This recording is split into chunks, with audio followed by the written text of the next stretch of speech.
पहिल्या दिवशी कुठल्या अभंगावर कीर्तन झालं, दुसऱ्या दिवशी काय झालं, तिसऱ्या दिवशी काय झालं, विविध तऱ्हेचे तुम्हाला प्रत्येक मोठे मोठे महात्मे येऊन गेले असतील आणि प्रत्येक जण आपापल्या पद्धतीने तुम्हाला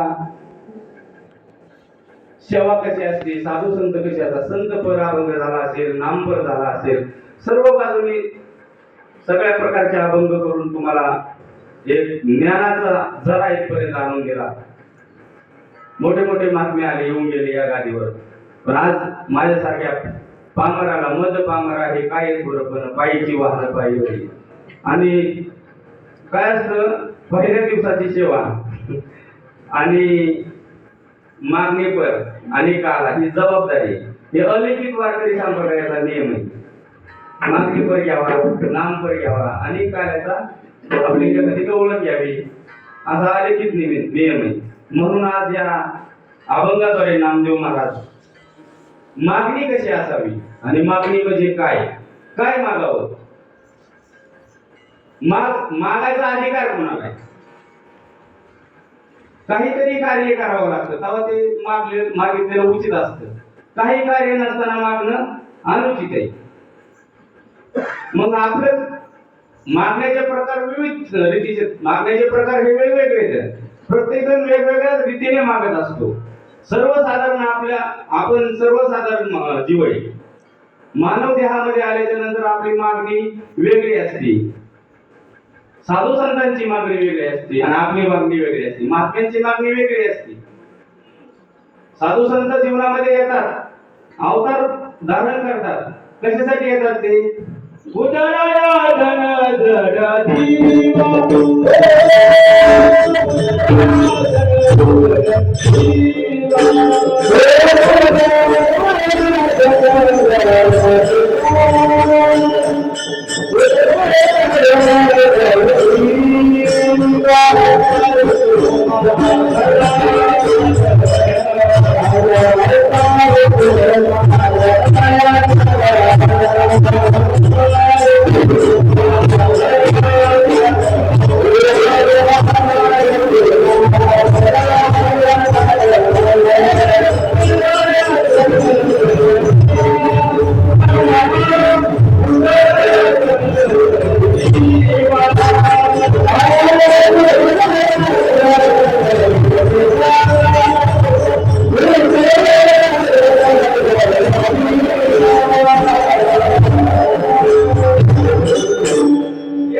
जीवा करण्यासाठी साधू संत अवताराला येत असतात.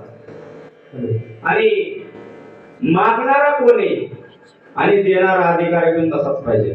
मागणाराचा अधिकार देखील त्या लेवलला पाहिजे आणि देणाराचा अधिकार देखील त्या लेवलला पाहिजे. आपण आपल्या जीवनामध्ये जीवन जगत असताना प्रत्येक क्षणाला मागणी करत असतो.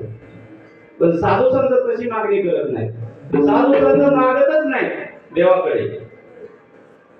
देव न मागता त्यांना देतो. या संतांचे हे देणे कल्पाहुनी दुने. किती देणे या संतांचं? कल्पाहुनी दुने म्हणजे आपण कल्पना करू शकत नाही आणि त्याच्यापेक्षा डबल दिलं जातं या संतांकडून. देव मागतो संतांना, पण संत देवाला मागत नाही.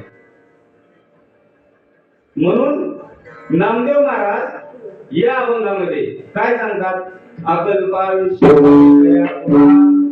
माझ्या सकळा हरेच्या दासा, कल्पनेची बाधा कोणी काळी, ही संत मंडळी सुखी असो. काय मागितलं? संसारात मागितलं. अकल्प आयुष्य व्हावे तया कुळा, माझ्या सकळा हरेच्या दासा. आता इथं दोन संशय घेण्यासारखे माझ्या अंतःकरणामध्ये. अकल्प आयुष्य व्हावे तया कुळा आणि माझ्या सकळा हरीच्या दासा. माझ्या हरीच्या दासाच्या कुळाला अकल्प म्हणजे कल्पना विरहित. अकल्प म्हणजे काय? आणि असे अनंत कल्प नाही का, कल्पना देखील करू शकत नाही एवढं मोठं आयुष्य आपल्याला ते हरीच्या सकळ नाही का, माझ्या सकळ हरीच्या दासाच्या कुळाला असं मागतात. दासाचं कुळ म्हणजे काय? हे वारकरी संप्रदाय हे एक कुळ आहे महाराज. संप्रदाय हा एक कुळाच आहे. आपण एका कुळातले. आपला आचार एक आहे, आपला विचार एक आहे, आपला देव एक आहे का नाही? संत एक आहे. म्हणजे आपलं सर्वांचं, आपण वारकरी संप्रदायामध्ये आल्याच्या नंतर आपण एका कुळातले. मग त्या कुळाला नामदेव महाराज हा विषय मागतात. अकल्प आयुष्य व्हावे तया कुळा आणि माझे असं कळा हरीच्या दासा. कल्पनेची बाधा न हो कोणी काय ही संत मंडळी. मग हरीचे दास संत मंडळी अहंकाराचा वारा न लवराजेसा माझ्या विष्णुदासा भाविकाशी. भाविक हरीचे दास संत ते काय वेगळे आहेत का? एकच आहेत ना. मग जर याच्यामध्ये मी एक संशय घेतो तुमच्या समोर, तर नामदेव महाराज ज्या अर्थी मागणी मागतात त्या अर्थी नामदेव महाराज आपल्याच गटाच्या लोकांना मागणी मागतात, है का नाही? ही संत मंडळी भाविक हरीचे दास एकच गटातले आहे. मग इथं मला असं नामदेव महाराजांना विचारायचंय का आपल्याच गटाच्या लोकांना मागणी आहे का? ही संत मंडळी सुखी असो, नामामध्ये काय असावे कल्याण आणि ज्या मुखी निदान पांडुरंग. ज्याच्या मुखामध्ये पांडुरंग परमात्म्याचं नाव आहे त्याचं कल्याण कर. आणि मग बाकीच्यांचं काय करावं? बिरोबाच्या देवाचं काय? बिरोबाच्या भक्ताचं काय? बरोबराच्या भक्ताचं काय? देवीच्या भक्ताचं काय? नाही का ना? देवीचे भक्त आहेत ना बरोबर. पण श्रीदेवीच्या भक्ताचं काय? काय दास होती संसाराचा, हे श्रीदेवीचे भक्त आहेत, संसाराचे दास आहेत. मग एकाला गट वेगळा आणि हरीच्या भक्ताचा एक गट वेगळा, दोन गट मग नामदेव महाराजांनी का पाडावे? नामदेव महाराजांना असं का करावं? कारण संतापाशी अपपर भाव नसतो, संतापाशी द्वेष नसतं, संतापाशी दुजापण नसते. मग नामदेव महाराजांनी या गटाच्या कुळाला विषय मागितलं तर बाकीच्या गटाचं काय व्हावं? बाकीच्या गटाने काय करायचं पुन्हा? त्यांचं काय? त्यांची काय भिवंडी व्हायची का? काय म्हणण्याचा काय अर्थ आहे नामदेव महाराजांना? आपल्या अंतःकरणामध्ये असं एक संभ्रम झालेला असतो की बाबा हा अभंग घेतलाय, आता हा अभंग सर्वांच्या पाठांतरातला असतो. भजन थांबल्याच्या नंतर आपण हा अभंग घेतो, हरिपाठ थांबल्याच्या नंतर हा अभंग घेतो, म्हणजे मागणी घेतो. भगवान परमात्म्यासमोर मागणीचा अभंग हा रोज घेतला जातोय. पण मी असा विचार थोडक्या माझ्या अल्पबुद्धीला विचार केला का बाबा हे आपल्या गटाच्या लोकांना मागणी आहे, बाकीच्यांचं कसं काय करायचं? त्यांना का नाही? त्यांना काय नामदेव महाराजांनी मागितलं नाही? मग ही मागणी कशा रीतीने श्रेष्ठ असू शकते? काय अर्थ धरावा नामदेव महाराज आम्ही तुमच्या समोर असा दुजापणा, द्वेष हे आम्हाला मान्य नाही.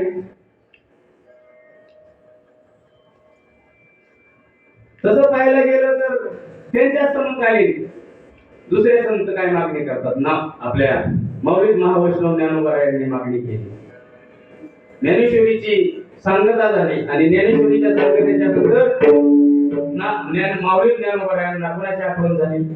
जे खांची व्यंकटी सांडो तया सधर्मीर देवानो भूता परस्परी बोलो मैत्र जीवनाची. कुणाची आठवण झाली? इकडल्या गटाची.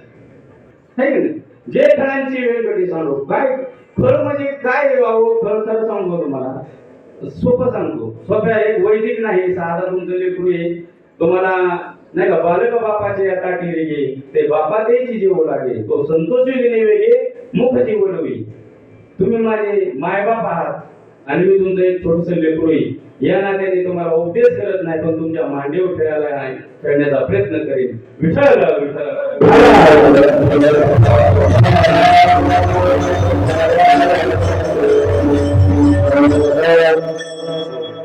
या ठिकाणी आमचे सर्व टाळकरी गायक महाराजांची नाव आता परिचय नाही, पण आमचे मार्गे आमचे भंडारा डोंगराचे ज्यांच्या नावाने भंडारा डोंगर असे हरिभक्ती परायण गुरुवरे आमचे गजाननजी महाराज कराळे इथं प्रत्यक्षात तुकोबारायांच्या रूपाने हजर आहेत. मी त्यांना त्यांच्या चरणावरती षष्टांग दंडवत करतो. आणि या दोन पायाच्या रेड्याला सतत जागवणारे, त्यांच्या पाठीशी सतत नाही का, म्हणजे माणूस आहे हा, तो चुकत असतो आणि ती प्रत्येक चूक सांगणारे, कौतुकाची थाप माझ्या आयुष्यामध्ये त्यांनी कधी मारली नाही. पण माझ्या वडील स्थानी आमच्या वडिलांचे मित्र तेच माझे मित्र झाले, म्हणजे काय अधिकार असेल मारण्याचा. असे आमचे हृदयस्थ काय काय देव त्यांची व्हावे उतराई ठेवितो हा पायी जीव करा, म्हणजे पंचे प्राण त्यांच्या चरणावर अर्पण करणाऱ्याची हरिभक्ती परायण आमचे वैभव महादेवजी महाराज शिंदे आमचे गावाचे सर्वांचे पहिले ते मी तोडगावचा आहे. आणि ज्यांनी इथं तुमच्या समोर हा रेडा उभा केला, आमचे गुरु, ज्यांनी या लेकराला लहानपणापासून अंगा खांद्यावर खेळवलं, तसं पाहायला गेलं तर दुसरं परत आले की बाबा हानी कसा जवळ येईल म्हणून आम्हाला त्यांनी व्याधी करून घेतलं. आमची मुलगी ज्योतिराम काकाच्या मुलाला दिलेली.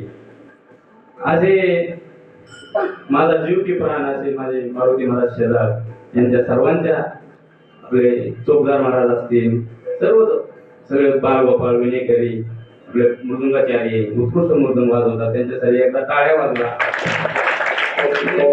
तुम्ही सर्व संत माहिती तुमच्या देखील म्हणून तेवढं आज आभाळ आलं होतं, म्हटलं पाऊस चालू होतोय, पण आज ती भगवंताची कृपा तुमच्या सर्वांच्या चरणावर एकदा विनम्र श्री साष्टांग दंडवत घालतो. विठ्ठल विठ्ठल.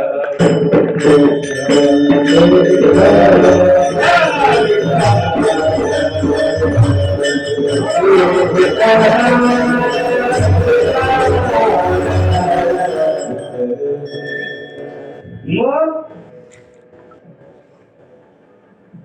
आमचे पानसरे महाराज आले, विसरलो. चिंचवडून आले, मोठे उद्योग जगत 10-12 मेडिकल आहेत मोठे मोठे त्यांचे. आणि म्हटले महाराज एवढे मोठे पण लहान किती व्हावं, गाडी घेतली आम्ही तुमचे चालक होणार असं त्यांचा हात होता. नाही म्हटलं मी मला बसू द्या. म्हणजे असं एक थोर व्यक्तिमत्व आहे. ते देखील आमच्या कार्यक्रमाला उपस्थित झाले, त्यांचे देखील आभार मानतो. विठ्ठल विठ्ठल.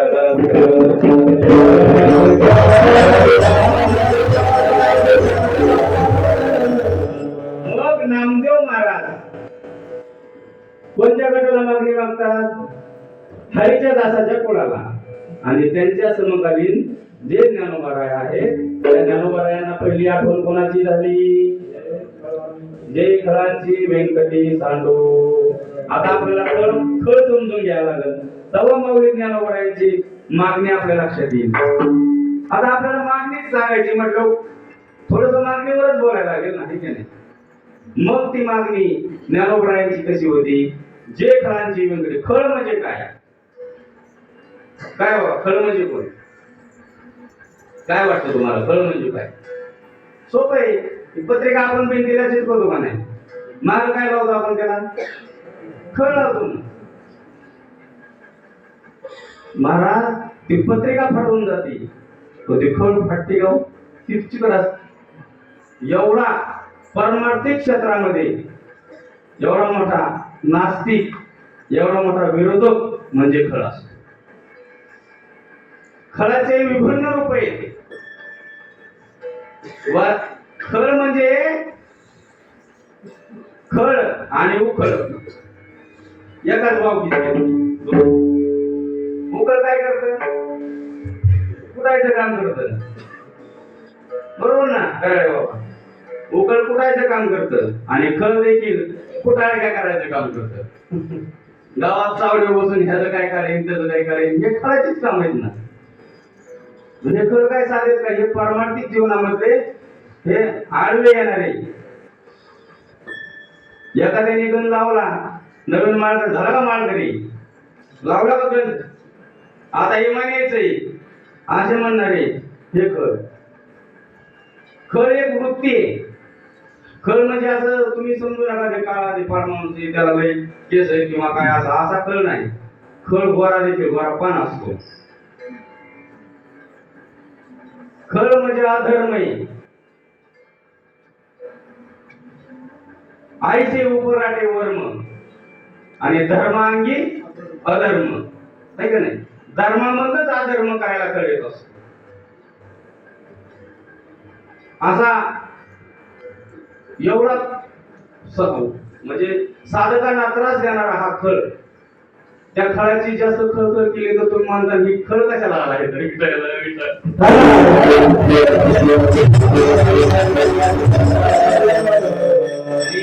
त्या खळाचा कधी कधी खळ आहे ना माफी मागून बोलतो, बाबा कराळे बाबा, खळ कधी कधी माळकरी देखील असतो. काय सांगू शकते, है का? मला तरी देखील खरं येत. आता तुम्हाला प्रमाण देतो मी. असे उरफाटे वर्म आणि धर्मांगी अधर्म.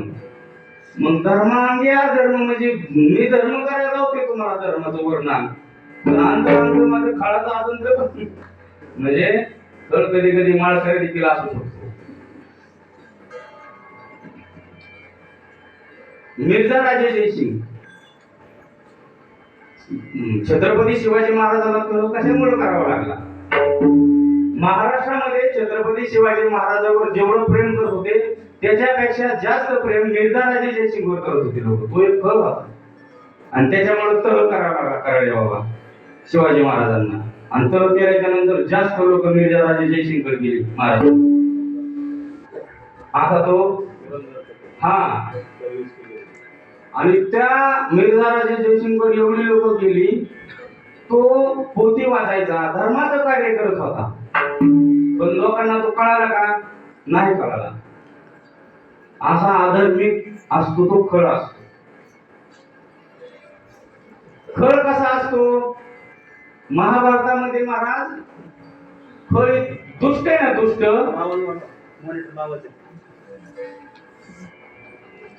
दुष्ट दुष्ट हा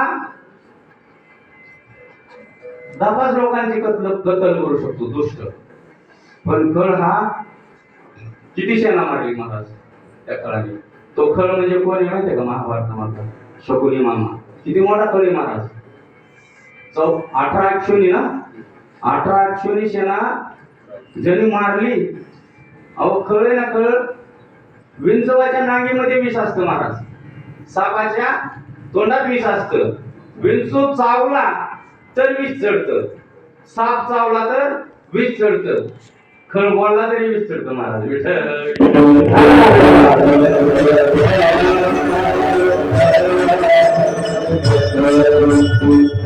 असा तो शकुनी.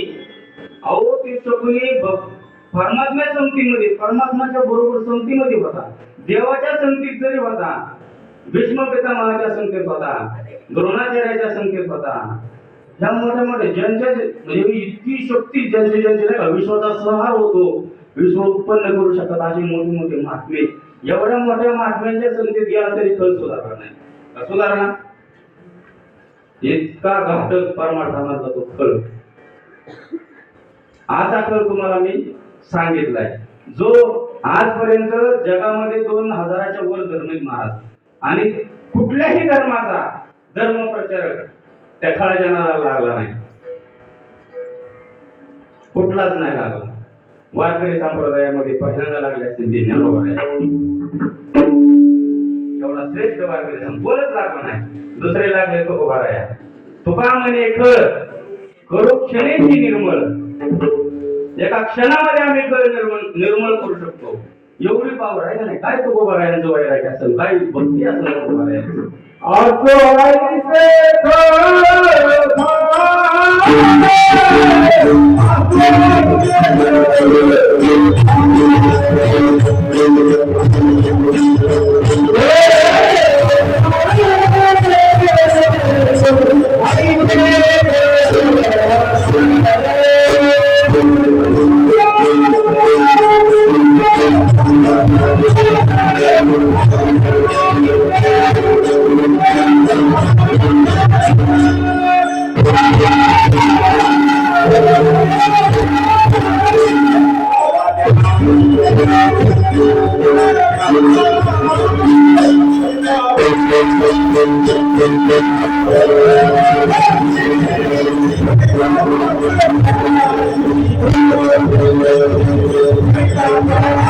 Thank you.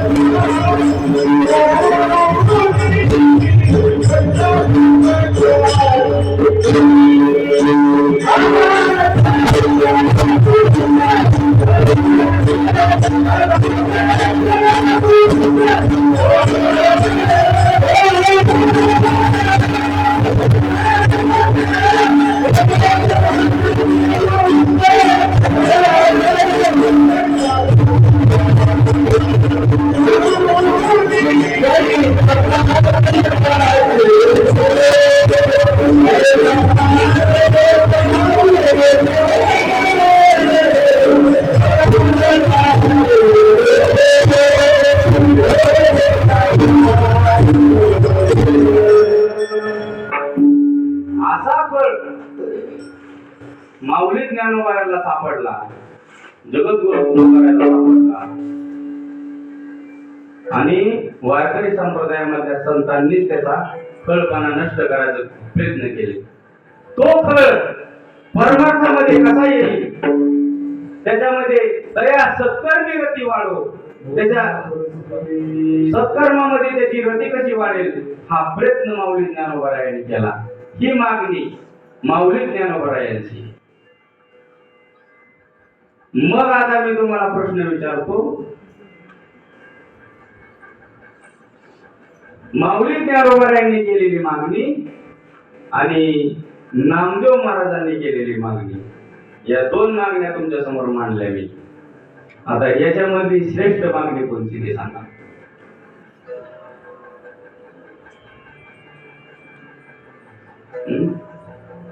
भरपूर महाराज वाटा लावलेत ना. रोजचा अभंग आहे महाराज आपला. काय परमार्थ केला आपण आजपर्यंत, काय परमार्थ केला, किती वय झाला आपला आतापर्यंत माळ घालून. मी माझं सांगतो तुम्हाला, तुमचं सांगण्याचा अधिकार नाही मला. मी माझं सांगतो, गेले 15 वर्ष झालं मी माळ घातली. माझ्या मनात कधी असा विचार आला का, कधी मी उद्धार पावेन, कधी कृपा करेल नारायण, कधी मी उद्धार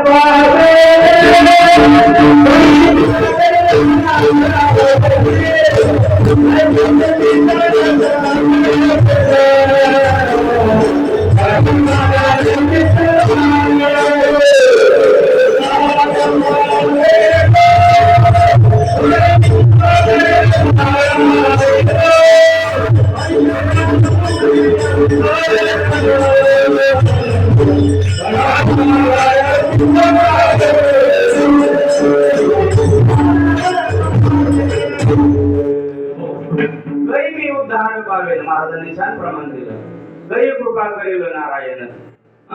असे आपल्या अंतःकरणामध्ये इतक्या दिवसामध्ये माळ घालून आपण या समाजामध्ये राहतो, कधी आपल्याला स्पर्श होतो का? वास्तविक पाहिलं तर या संप्रदायाला आपल्याला जर आपल्या गावाची सुधारणा करायची असेल, आपल्याला आपल्या समाजाची सुधारणा करायची असेल, किती छान मूर्ती बसवल्यात, पांडुरंग परमात्म्याची प्रसन्न मूर्ती आणि बाळूमामाचं मंदिर आहे. बाळूमामाची मूर्ती पाहिल्यावर तुम्हाला महाराजांनी त्यांच्या समोरून बरोबर आणलं इकडं.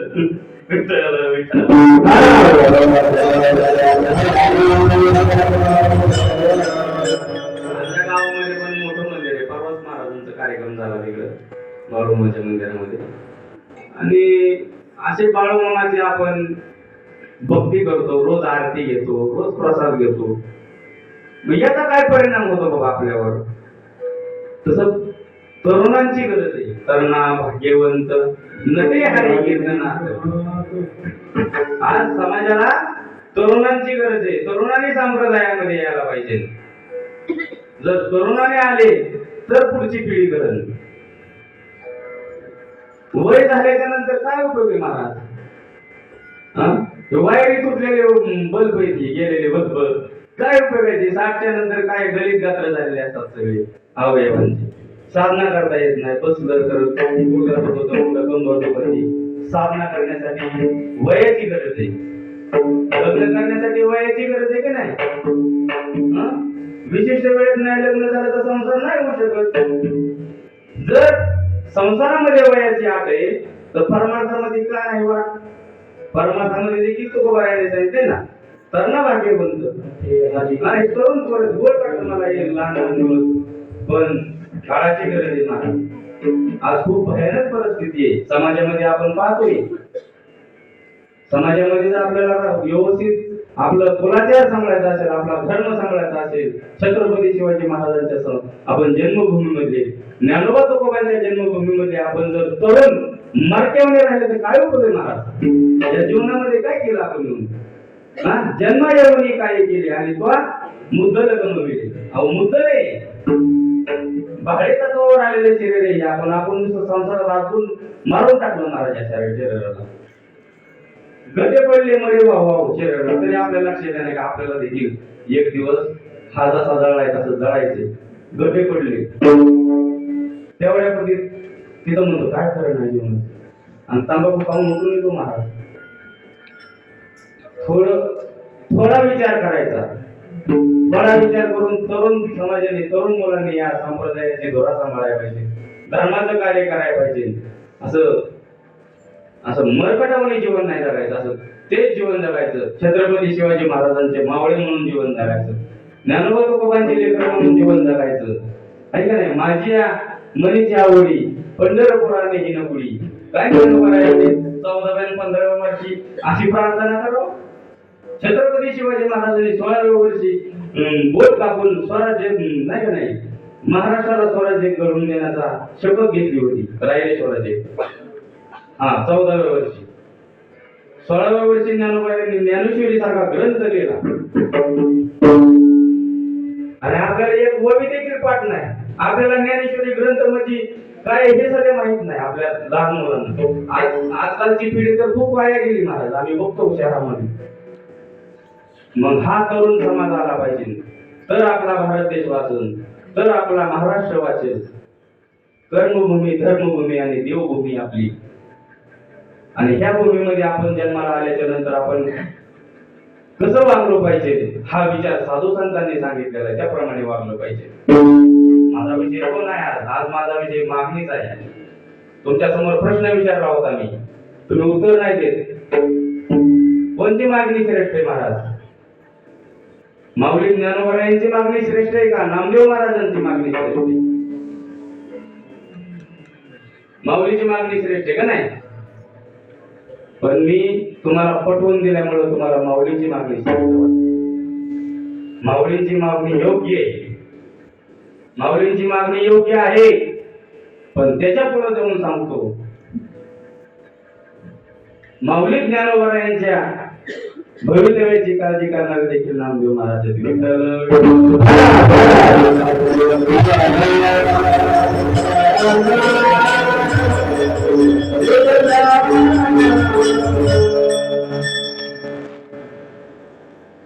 एवढा मोठा खर जर ह्या संप्रदायामध्ये आणायचा, एवढं मोठं गीतेचं नाही का, संस्कृताच्या अवघडून ही गाठी केली गीता देवी मराठी. ह्या मराठीमध्ये त्या संस्कृताच्या गाठी उकळलेल्या सगळ्या माऊली ज्ञानोबा यांनी 16व्या वर्षी ज्ञान कुठे उपजाताच ज्ञानी आहे वर्म जाणूनी आले चांगदेव लोटांगणा. तर महाविष्णूचा अवतार सखा माझा ज्ञानेश्वर, महाविष्णूचे अवतार होते महाराज. ते करील ते काय नव्हे महाराज, परिपाहे शुद्ध विचार माऊली ज्ञानोबा यांच्या जीवनामध्ये त्यांनी एवढी योग साधना केली होती. त्या योग साधनेच्या जोरावर त्यांनी संस्कृत ही मराठी केली. साक्षात भगवान परमात्म्याने सांगितलेली गीता, ती गीता आपल्यासारख्या सर्वसाधारण नाही का या जगाच्या कल्याणासाठी, जगाच्या कल्याणा संतांची विभूती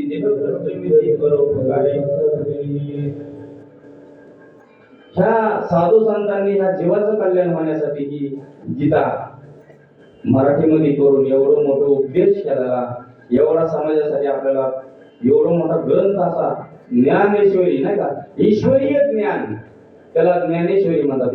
ईश्वरीय ज्ञान संपूर्ण जगामधलं त्या ज्ञानेश्वरीमध्ये सांगितलं, लिखाण केलं दुसरे. शेके 1212 कै टीका केली ज्ञानेश्वरी सच्चिदानंद बाबा सच्चिदानंद बाबांकडून म्हणजे सच्चिदानंद म्हणजे सच्चित आनंद स्वरूप झालेले आपण कसे कर देव कसा आहे सांगा देवाचं स्वरूप काय आनंद मग आपण कसे पाहिजे हाय तर कोणाच्या चेहऱ्यावर आनंद येतो दिसतोय सगळे फार त्या मावा मावा पडतो धरून चालले मावा पडलेले सगळे किती टेन्शन घेऊन बसलो आपण जीवन जगतोय महाराज आपण आनंद स्वरूप आहे देव हा सच्चित आनंद स्वरूप आहे तर आपण देखील त्याचे अंश आहेत ना आपण कसं पाहिजे आनंद स्वरूप पाहिजे सतत कीर्तन नाही का सतत आनंद आपल्या चेहऱ्यावर वाटतो पाहिजे मग असं जीवन जगण्यासाठी आपल्याला साधनेची गरज आहे साधू संतांच्या सहवासात जाण्याची गरज आहे साधू जीवनामध्ये आला पाहिजे तशी तळमळ आपल्याला उत्पन्न झाली पाहिजे मला प्रमाण दिलं आपण की काही मी उद्धार करून आपल्याला असं वाटतच नाही ना कधी की बाबा मी कधीतरी माळ घालू मी साधना करावी असं कधी वाटत नाही आपल्या अपेक्षा फार मोठ्या मोठ्या असतात संसार नाशिवंत आपण मागणी करतो देवाकडे एक नारळ फोडतो सगळं घरभार सुखी असू दे म्हणतो एवढा देव तुमच्याकडे मागणी करतो का एवढा देवाकडे काय दुष्काळ आहे का आवड लक्ष्मीची दासी पाय लक्ष्मीच्या हाती तिची यावे वेगी आणावा तो हरी मज देना लक्ष्मी पायाची दासी आणि त्याला नारळ फोडतो फोडून नका फोडू द्या त्याला एवढीचा तुकडा ठेवतो देवाला सगळं करतं देव जाणता सगळं करत म्हणजे न सांगता तुम्हा कळू येते एवढा चतुर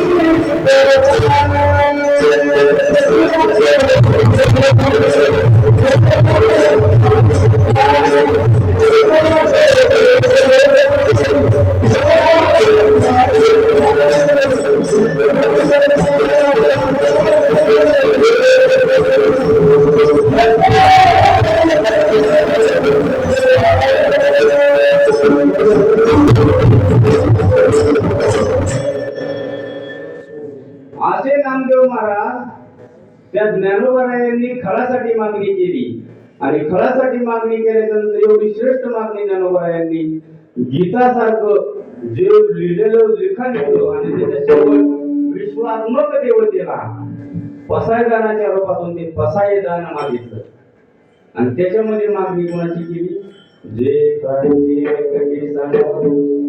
एवढी श्रेष्ठ मागणी असताना एवढी ज्ञानोबारायांची मोठी मागणी असताना नामदेव महाराज छातीवरती हात ठेवून अभंगाच्या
आयुष्य व्हावे दयापुळा माझी आस कळा हरीच्या दासा कल्पनेची वादा न हो कोणी काळी ही संत मंडळी असो संत मंडळीच्या सुखाची मागणी माऊली आपल्याला विठ्ठल विठ्ठल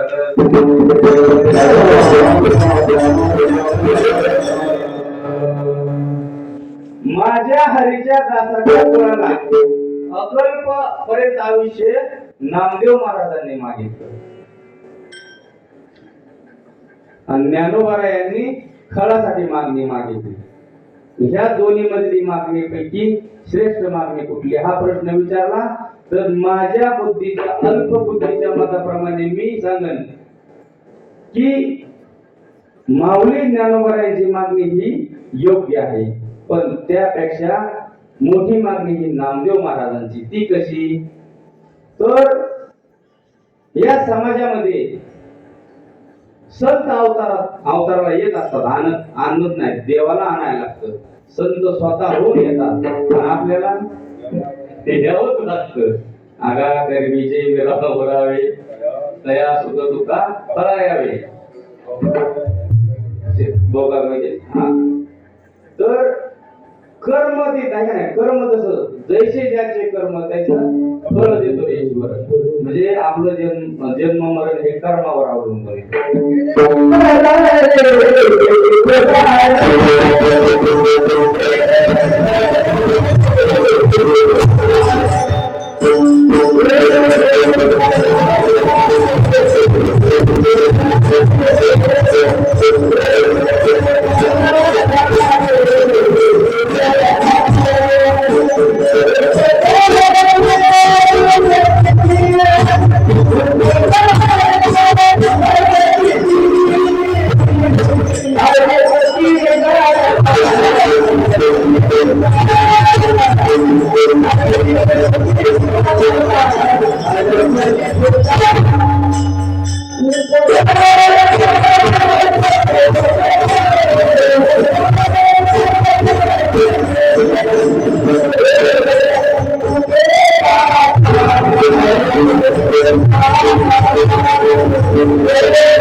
मग साधू संत किती आले आणि आपण किती आलो आहे का नाही? आजा मेला पंजा मेला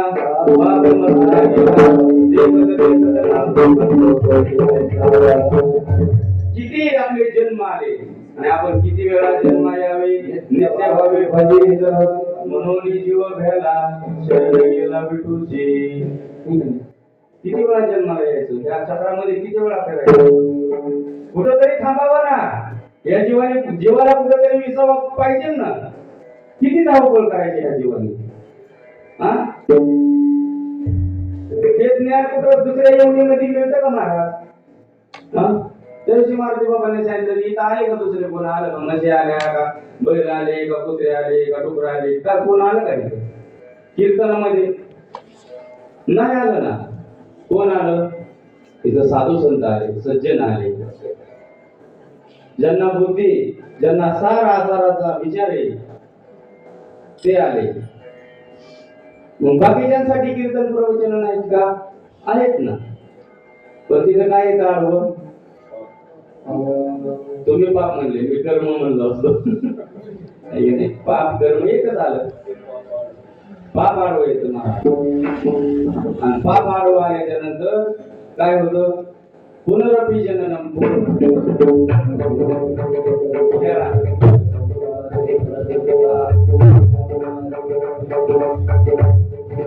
असा हा उत्कृष्ट नरदेह लाभलेला आहे आपल्याला. साधू संतांनी मागितला स्वर्गीचे अमर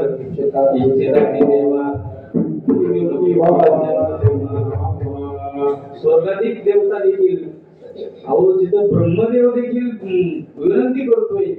ब्रह्मदेव म्हणजे कोण आहे? कुलाला हाराचा बापचा हाराचा अखंड घडी तो मडकी रे. चतुर आहे, चतुरानंद म्हणतात त्याला. कुलाला हाराचा बापचा हाराचा म्हणजे नारद महाराज. कुलाला हाराचा म्हणजे हरा मातीची मडकी घडवणारा तो कुंभारे महाराज. बापचा हाराचा म्हणजे जो चाली लावतो त्याचा बाप. असा तो ब्रह्मदेव चतुर असताना ब्रह्मदेव देखील विनंती करतो महाराज की माझा मी ही सृष्टी निर्मिती करून करून थकलोय, मला शांती कुठं प्राप्त होईल, मी शांत कसा होईल, मला ही भक्ती कशी प्राप्त होईल याची अपेक्षा करतोय हात जोडून. आणि आपल्याला सहज मिळाले अवचित निदान सापडले हाती भोगावी उपत्ती अवचित सापडले. हो आमचे शरण बाबा आम्हाला सांगत असतात दृष्टांत. एक आंधळा त्या राजाने फरमान काढलेला असते की जो कावळा आणीन ना त्याला बक्षीस दिलं जाईल मोठं, 100 मुद्रा सोन्याच्या दिल्या जातील. ते एक आंधळ नदीच्या आंघोळ करीत होत आणि सहजच आपलं ते हात वर केलं आणि काळी बाजूने कावळा आला हातामध्ये त्याच्या. आणि त्याला कोणीतरी सांगितलं अरे बरं झालं तुला कावळा सापडलाय, राजाचं फरमान नाही, कावळा आणणाऱ्याला 100 मुद्रा सोन्याच्या भेटत्या. मग ते आपल्यासारखंच होत, आखलीचे कांद्यासारखं. आपण आखलीचे कांदेच आहेत ना. मग त्याला ते काय त्याने विचार केला, अरे म्हणला कावळा पकडायचं सोपे म्हणला, मी 2 कावळे घेऊन जातो म्हणला, 200 मुद्रा आणणार म्हणला राजा कोणाला. विचित्र असते आंधळी लंगडी वारे वाचतात आपल्यापेक्षा झाला काहीतरी आगावच काम करते. सोपे म्हणला काय नाही म्हणला अवघड. पाण्यात जायचं, हात वर करायची, टाळे वाजवले का टाळे म्हणजे कावळा येते. मग त्याने ते बगलत धरला असा कावळा आणि नदीत गेलं, हात वर गेलं, बगलातलं निसटून गेलं. मग असं आहे आपलं, आपल्याला अवचित सापडले, आपल्याला अचानक भेटलेला हा नर गेलं. मिळाला हा देह का कठीण काळी न्याय. त्या न्यायाप्रमाणे आपल्याला भेटले, पण आपल्याला त्याचं मोल राहिलेलं नाही. आपल्याला या शरीराची किंमत माहित नाही. एक दात बसवायला कराळे बाबा 50,000 रुपये लागतात. आपल्याला 32 फुकाट दिले आणि ह्यानी सुपारी खाऊ काढले. आणि पुन्हा दात पडल्यावर पुन्हा लेखाला म्हणतो मला एखादी कवळी बघ. आता तो निभार झाला, तो आता कवळी कुठे बघायची.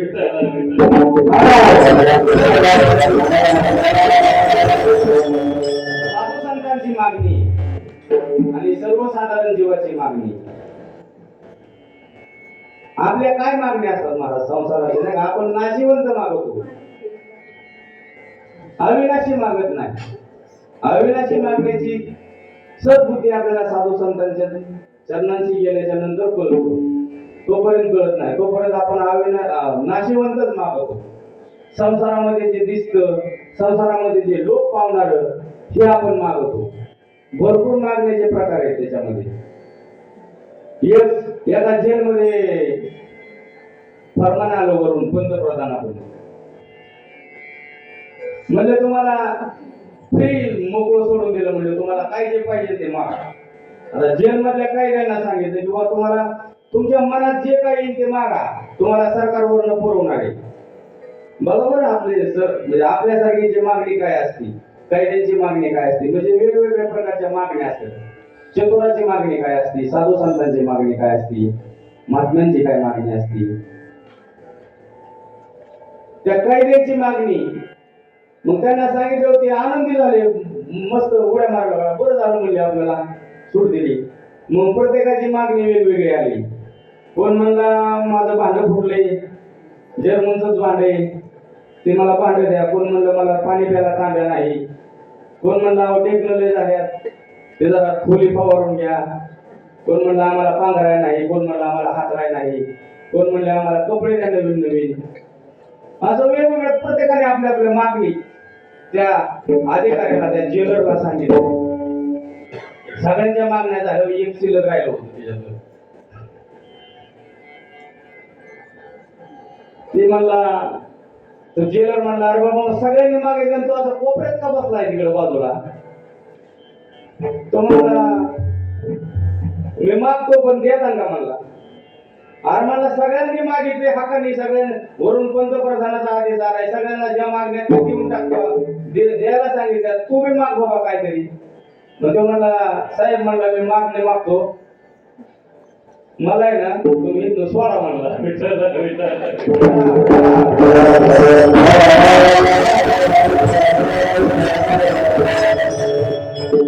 हुशार होत ते, बाकीचं मागण्यात अडकत नाही मला, इथनं मला मोकळं करा, मला कधी जाते म्हणला. आणि मला लय अवघड आहे. म्हणजे ही हुशारी मागणी झाली, म्हणजे आपल्या संसाराची मागणी. घरी गेला तरी काय त्याला सुख आहे का महाराज? घरी गेल्यावर संसाराचा आतूनच मारणार आहे ती. तशी साधू संतांची मागणी नसते. साधू संतांची मागणी ही जगाच्या कल्याणाची असते. जगाचं कल्याण, जगाचं हित, जगाच्या कल्याणा संतांची वृत्ती देवाकडच्या हे बघ तुम्ही म्हणत असाल की महाराज नुसते आम्हाला डोसच पाहिजे हा आहे. ही व्यासपीठ आहे ना, हे गादी ना व्यासांची गादी महाराज. या गादीवर कीर्तनकारांनी मनोरंजन करू नये, समाज कसा घडला पाहिजे. तळागाळातील लोक आपल्या संप्रदायामध्ये देश सेवेसाठी देशाची सेवा कशी करतील, धर्माची सेवा कशी करतील. देश देव देव देश धर्मासाठी प्राण घेऊन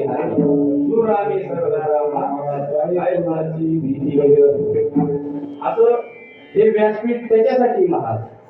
इथून गप्प हाणायचं, अहो तुम्ही संसारिक आहे आम्ही संसारिक आहे, इथे येऊन संसारात सांगायचं म्हणलं मग काय उपयोग आहे. संसार नाही का, संसार तापे तापलो मी देवा आणि करीत या सेवा कुटुंबाची. सगळेजण संसाराला शिवून कुठंतरी चला बाबा आपला उद्धार होईल, आपल्याला दोन गोष्टी भगवान परमात्म्याच्या साधू संतांच्या ऐकायला मिळतील, त्याच्यासाठी ही व्यासपीठ. हे व्यासपीठ मनोरंजनाची गोष्ट नाही. तुम्हाला मनोरंजन करण्यासाठी घरामध्ये टीव्ही मोबाईल आहे, मूलभूत गरजा काय आहेत माणसाच्या, अन्न वस्त्र निवारा मोबाईल नाही का. दोन वस्तू परत वाढल्या, आता बाद झाल्या. नेटवर्क नसलं तरी चालते मोबाईल मध्ये, नसतं दुसरं बघायचं काहीतरी फोटो ही, पण मोबाईल चार्जर त्यामध्ये ऍड झाला. आपण इतकी मोबाईलला व्यसनाधीन झालो, आपण यंत्रमानव झालो. आपण यंत्रमानव, मंत्रमानव होते, तंत्रमानव होते, आता यंत्रमानव झालो. अहो 4 लोक बसले गप्पा व्हायच्या महाराज, आता 4 लोक बसले प्रत्येक जण आपापला फोन बघत असते. आता कीर्तनात बसले तरी फोन कोण बघत येईल.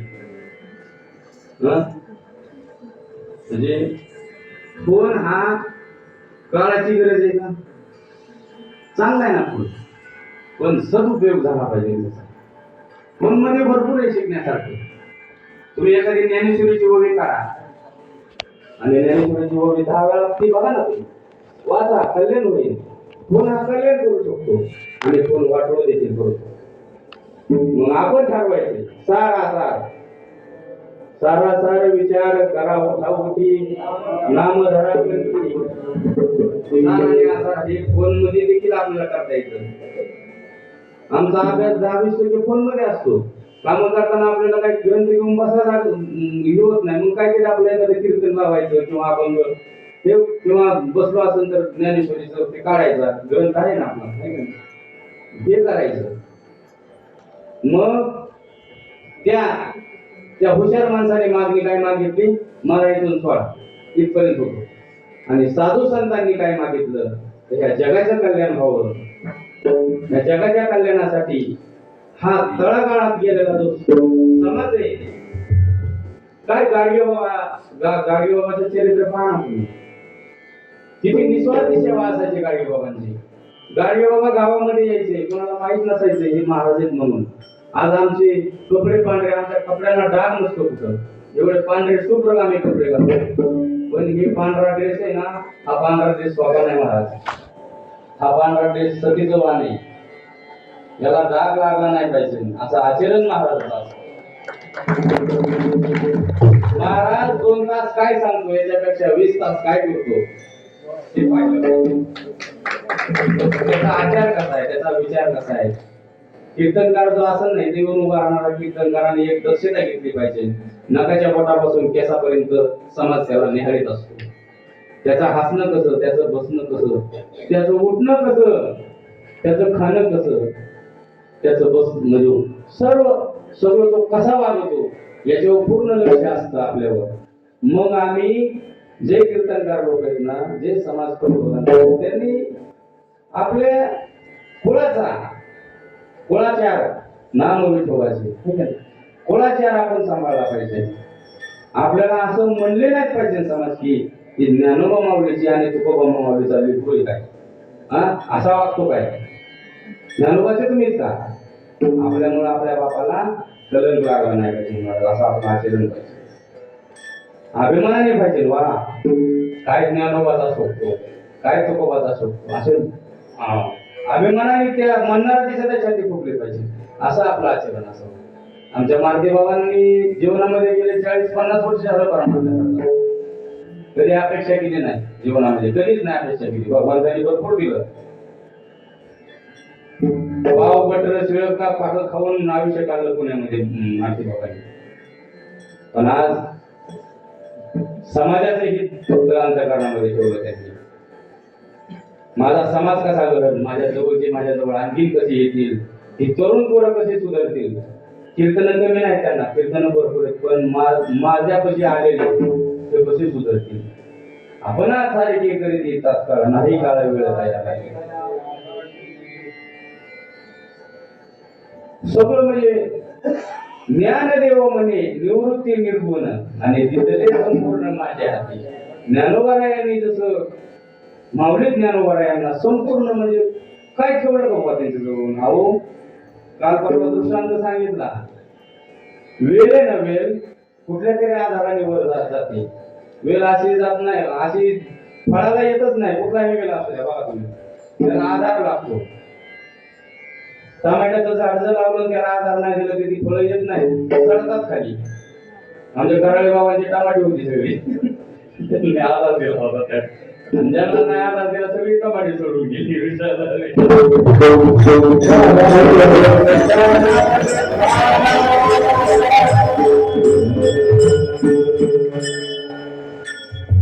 अशा आमच्या जीवनामध्ये हे आधार देणारे महात्मे पिकते तिथे एकच नाही महाराज, पण आमच्यासाठी देव आहेत ते. पिकते तिथे एकच नाही. हा तुमच्या समोर जो उभा राहिलेला ना म्हणता, माझ्या जीवनामध्ये मी त्यांना न मागता त्यांनी मला सगळं दिलं, न मागता. मी कधीच त्यांचं कौतुक केलं नाही. 5 वर्ष झाले कीर्तन करतोय, कधी त्यांच्याबद्दल मी कधीच बोललो नाही. पहिल्यांदा बोलते विठ्ठल.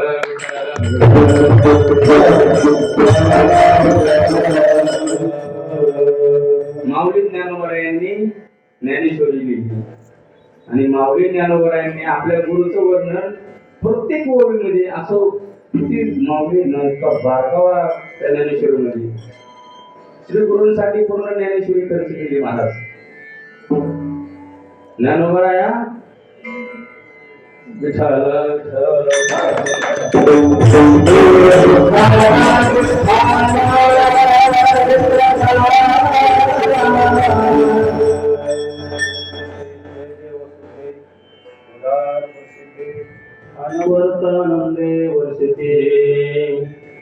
असे माऊली ज्ञानोबराया किती किती जगाची माऊली झाली महाराज.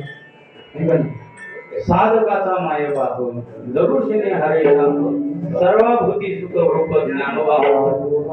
अशा महात्म्याने ज्ञानोबरायांनी आधार घेतला महाराज. कोण होते ते? महाविष्णूचा अवतार असताना देखील ज्ञानदारांनी निवृत्तीदारांचा आधार घेतला आणि त्यांच्या आधाराला धरून युवलेचे रोप लावी वेळेद्वारे त्याचा वेलू गेला गगनावर. मोगरा फुलला फुले काय ज्ञानोबा यांनी ते नाही का नामावली ज्ञानोबा म्हणता, ज्ञान देव म्हणे मी चाळे, निवृत्तीने केले कोडे, माता हात ठेवला पुढे मी जगची वाढले. असं भेद नाम माझ्या मस्तकावर हात ठेवून कृपा केली ज्ञानोबा निवृत्ती दादांनी माझ्यावर कृपा केली. ज्ञानदेव म्हणे मी सद्गुरूचा दास, नेहमी साधनास आन काही. दास झाले दास व्हायला लागतं, त्याला सद्गुरूचा दास व्हायला लागतं. आपल्या जीवनामध्ये सद्गुरू आल्याशिवाय ह्या प्राप्त्या होत नाहीत. महाराज कुठल्या धर्मशाळेत गेलो नाही शिकायला, सारेगम माहित नाही, स्वराचं ज्ञान नाही, काही माहित नाही. महाराज मला ते म्हणले उभा राहा. अहो किती कृपा. त्याच्यासाठी काय लागतं? तुका म्हणे नाही विश्वास ज्या म्हणे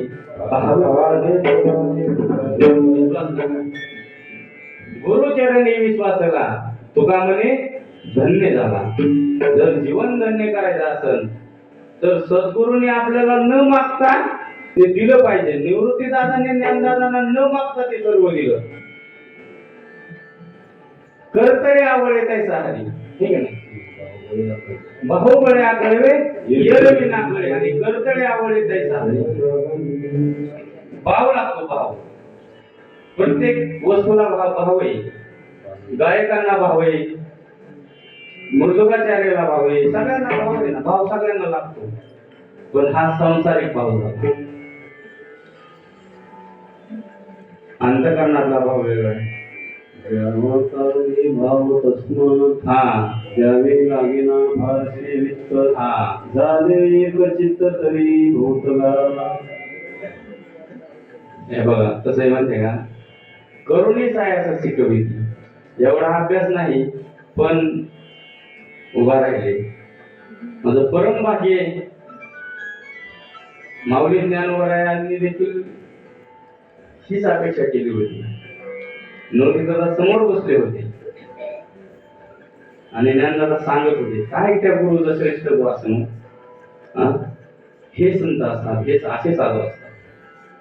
स्वतःचा कधीही मोठेपणा दाखवत नाही, पण माझा शिष्य माझ्यापेक्षा मोठा झाला पाहिजे. आपणाचा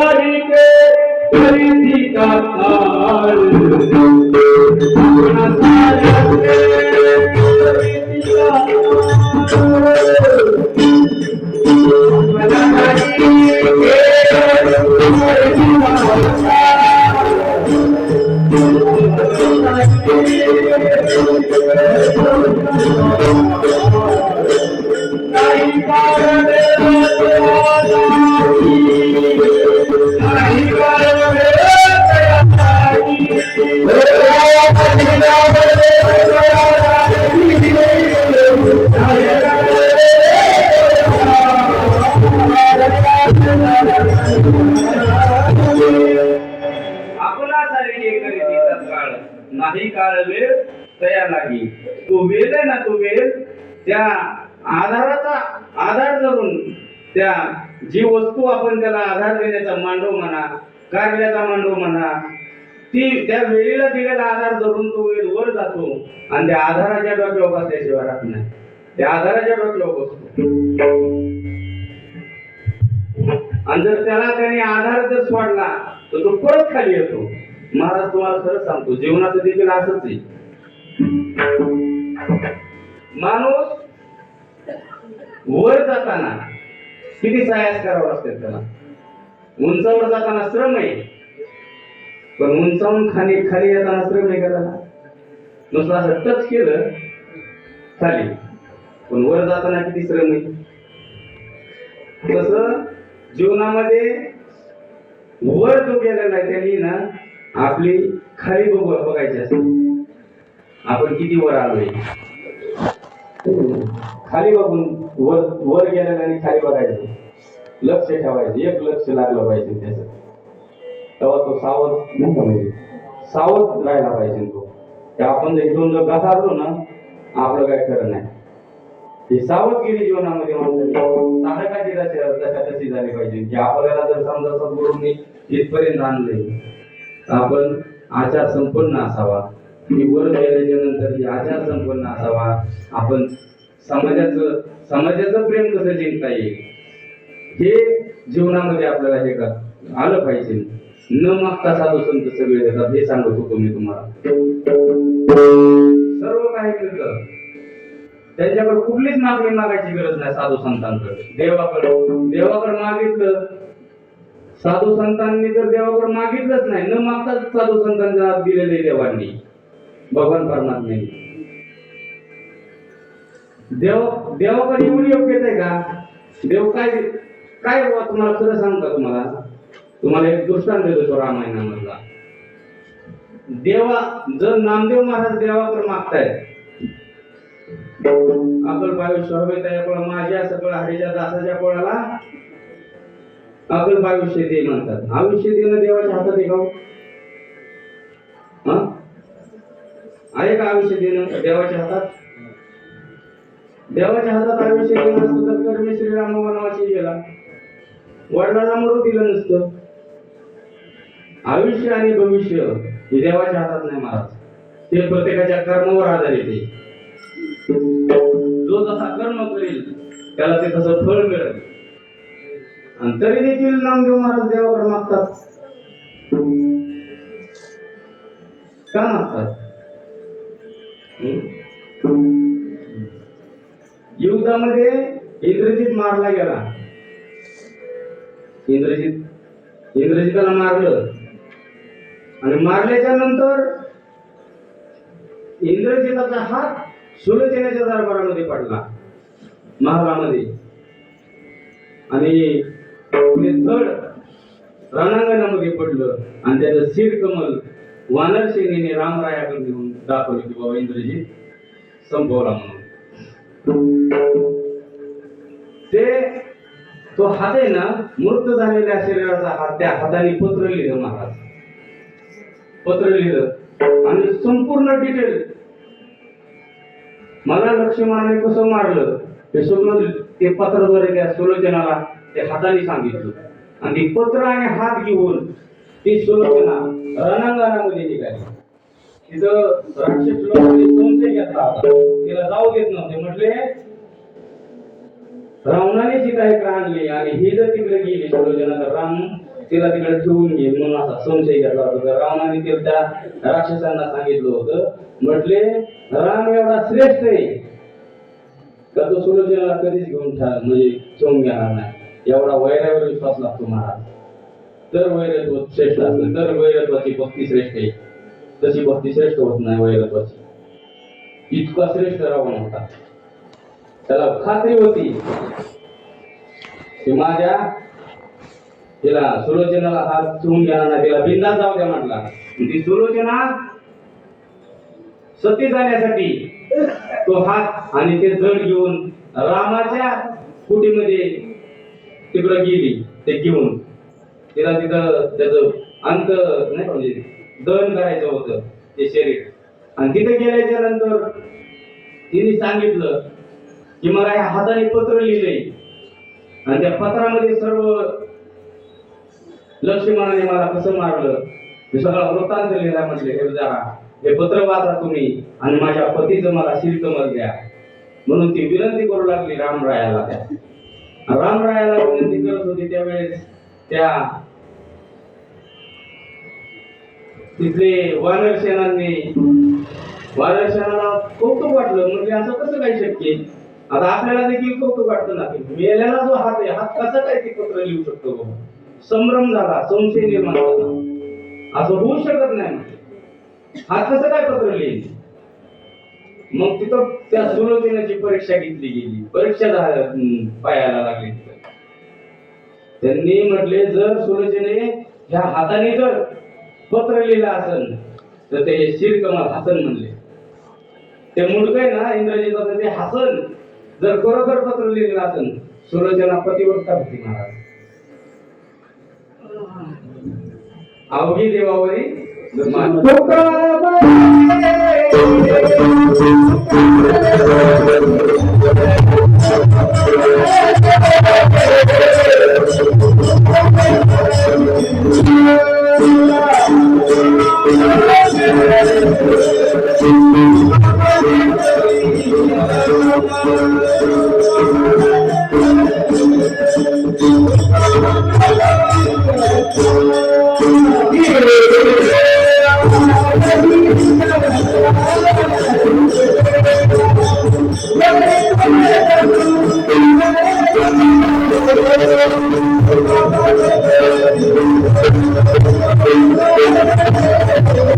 जिची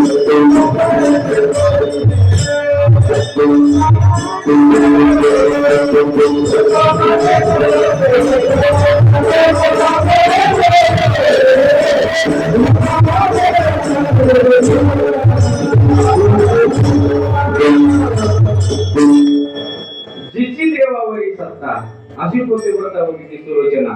आणि त्या सुलोचनेने त्या म्हटले आता इथं माझी परीक्षा आहे, जर आपण शिरकमल नाही हसलं तर आपल्याला ते मिळणार नाही.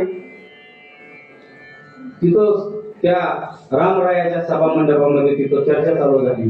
कसं होऊ शकतं म्हणले, पत्र नाही लिहू शकत, आणि जर लिहिलं असेल तर हे शिरकमल असं मध्ये आणून ठेवलं, रामरायाचे समोर आणून ठेवलं. आणि विविध प्रकारे ती सुलोचना त्या आपल्या पतिराजाच्या शिरकमलला हसवण्याचा प्रयत्न करू लागली. नाना तऱ्हेचे उपाय करू लागली. शिरकमल हसत नव्हतं. सरसे शेवटी सुलोचनेने एक युक्ती केली आणि ती म्हटली,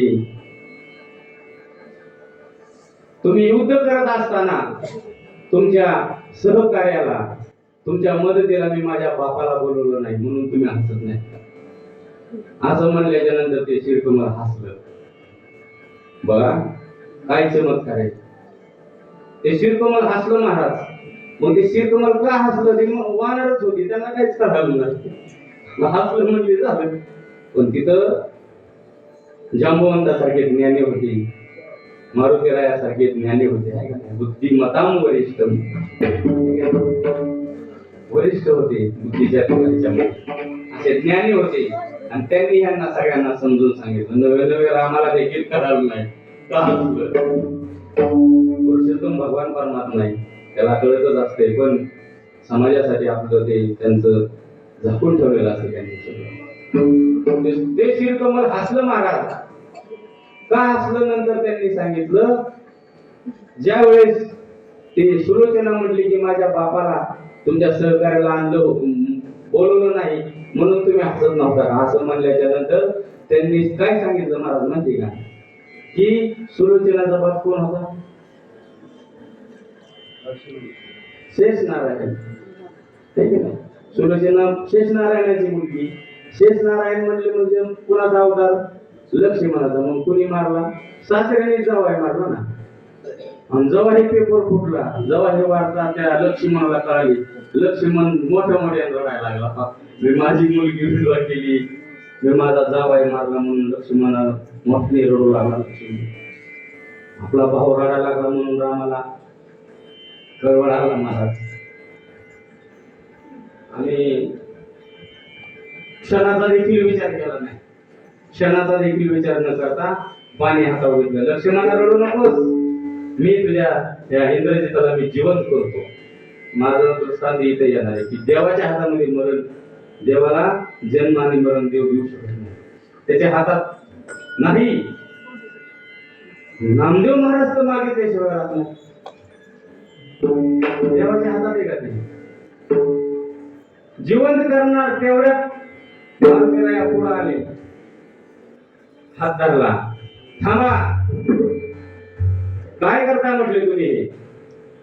ज्याच्यासाठी आम्ही झाड दगड पाला खाऊन आतापर्यंत इथपर्यंत आलो, या दुष्ट इंद्रजिताला मारण्यासाठी एवढे सायास केले आम्ही, तुमच्या हातात आहे का म्हटले जन्म मरण? तुमच्या हातात आहे? मारुतीरायाने बंड पुकारलं महाराज. ते संत असतात, अधर्म होऊन देत नाही. त्यांनी सांगितलं जर तुमच्या हातामध्ये जिवंत करायचं असेल तर त्यांनी वाल्मिकीचं रामायण आणून त्यांच्या समोर असं उघड केलं आणि म्हटले, वाल्मिकांनी ह्याच्यामध्ये कधी कुठं लिहिलं नाही का इंद्रजित जिवंत झालेला? कारण बोलेला वाल्मिक तैसे करेन आणि वर्तुने दावी ना नामामध्ये. नामदेव महाराज सांगतात ना, वाल्मिक महर्षी जसे बोलले तसं मी करणार असं तुम्ही स्वतः सांगितले म्हटले. मग ह्याच्यामध्ये इंद्रजित जिवंत केलेला दाखवा म्हणले पुरावा. भांडायला लागले मारुतीराय महाराज रामाबरोबर. सर ते शेवटी चालायचं नाही म्हटले, हे मागवा, चला बाजूला हो म्हटले. एवढी ताकद असते भक्तामध्ये, देवाला माग सारायचे ते, एवढी भक्ती श्रेष्ठ आहे ते मारुतीरायाची. म्हणून तुकोबाराय काय म्हणतात, शरण हनुमंता काय भक्तीच्या त्या वाटा ठीक आहे नाही. म्हणून त्या मारुतीरायाला भक्तीच्या वाटा तुकोबरायांनी विचारल्या. कारण मारुतीरायासारखी सेवा, मारुतीरायासारखी भक्ती, मारुतीरायासारखी साधना या भक्तांमध्ये कुणी केली नाही महाराज. जेवढे भक्त झाले ना तेवढे. आपल्या छातीमध्ये राम लक्ष्मण सीता हनुमंता सपोर्ट दाखवणारा मारुतीराय. ज्यांनी आता उद्या परवा जन्म आहे ना, जन्मोत्सव आम्ही करणार आहे बाबांचं कीर्तन आहे. असे मारुतीरायांनी तिथं बंड पुकारला आणि ते थांबवलं महाराज. असं आहे. म्हणून नामदेव महाराज त्या भगवान परमात्म्याकडे आयुष्य कोणाला मागतात, पण ते देवाच्या हातामध्ये नाही, ते आपापल्या कर्मावर आहे. कर्म जरी झालं तरी सत्कर्म आपल्याला बाबा आपल्याकडून पाप होऊ नाही. ठीक आहे. आपल्याकडून काय आपल्याला अनेक कशाची बाधा होऊ नाही. अभंगाचं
आता कल्पनेची बाधा, कल्पना म्हणजे काय, त्याची बाधा न हो कोणी काळी, ही संत मंडळी सुखी असो.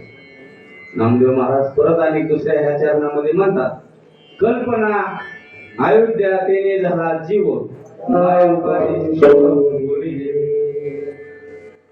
कल्पना म्हणजे काय, जीव दशेला येणे म्हणजे कल्पना आहे.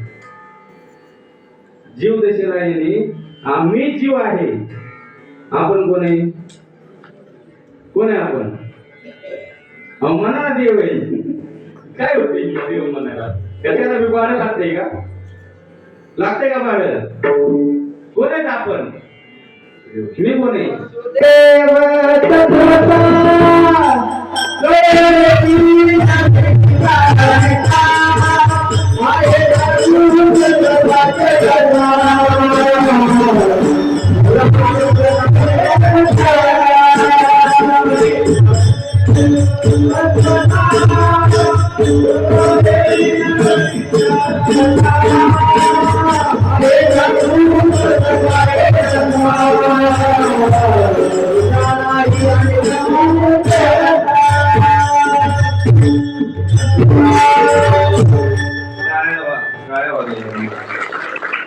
उत्कृष्ट प्रमाण दिलं मी वासुदेव तत्वता कळो येईल विचार येता ठाऊ आहे सभा आहे संता अनेक नाही तुझा मारुता हा कोण आहे आपण मी वासुदेव तत्वता आहे का मिळ आपल्याला आपला वासुदेवाला पंढरपूरचा वासुदेव आपल्याला माहिती आहे त्याचं वर्णन केलं तर त्याच्या डोक्यावर टोप असतो चोळी असते टाळ असतो हातामध्ये टुळून टुळून वाजली आपल्या गावात पूर्वी यायचे वासुदेव यायचा आंधळा यायचा पिंगळा यायचा ते नवनाथ यायचे ती बाकी पिढी वाजवी काय स्वर असायचा त्यांचा महाराज हा वासुदेव माहिती आहे आपल्याला पण तत्व स्वरूपाचा वासुदेव आपल्याला माहिती नाही तत्व महर्षी ते तत्वत्व आहे तत्व स्वरूपाने तैसा हृदयामध्ये मी रामू असता सर्व सुखाचा आरामू का भ्रांताची कामू विषय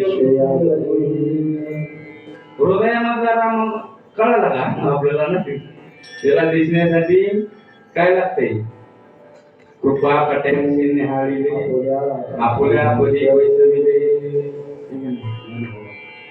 ज्ञानोबरायांसारखे निवृत्तीदारांसारखी जशी ज्ञानोबरायांची कृपा कटाक्षी निहाळलं होतं निवृत्तीदारांनी नुसतं पाहिलं जशी काश्मीर त्या पिल्लांना पाहून जशी त्यांची भूक शमवते तुम्ही नाही निस्तन प्राणी ना तो कळले बाबा ज्याला स्तन नाही त्याला निस्तन प्राणी म्हणतात मग तरी देखील काश्मीरचे पिल्ले वाडे कृपादृष्टी हा तशी नुसती अशी नजर जरी सद्गुरूंनी मारली ना अहो खरं म्हणजे वस्तुस्थिती सांगायची आपण त्यांना देह स्वरूपाने सद्गुरूंना पाहत असेल तो आपला ब्रह्मी तत्व स्वरूपाने पाहिजे विश्वास असा त्या तत्वावर त्या साधनेवर पाहिजे काही अभंग पाठ नव्हता मनात काय नव्हतं आम्हाला म्हणजे गाडीत बाबा मारुती काका बसल्यापासून आम्ही काकाच म्हणतो त्यांना माझे गुरु असले तरी आमचे हे असतील सगळं असं माझे काकाच आहेत ते आणि कसं आहे काका हा शब्द आहे ना काका मी काका म्हटलं का मला विदुर काकांची आठवण येते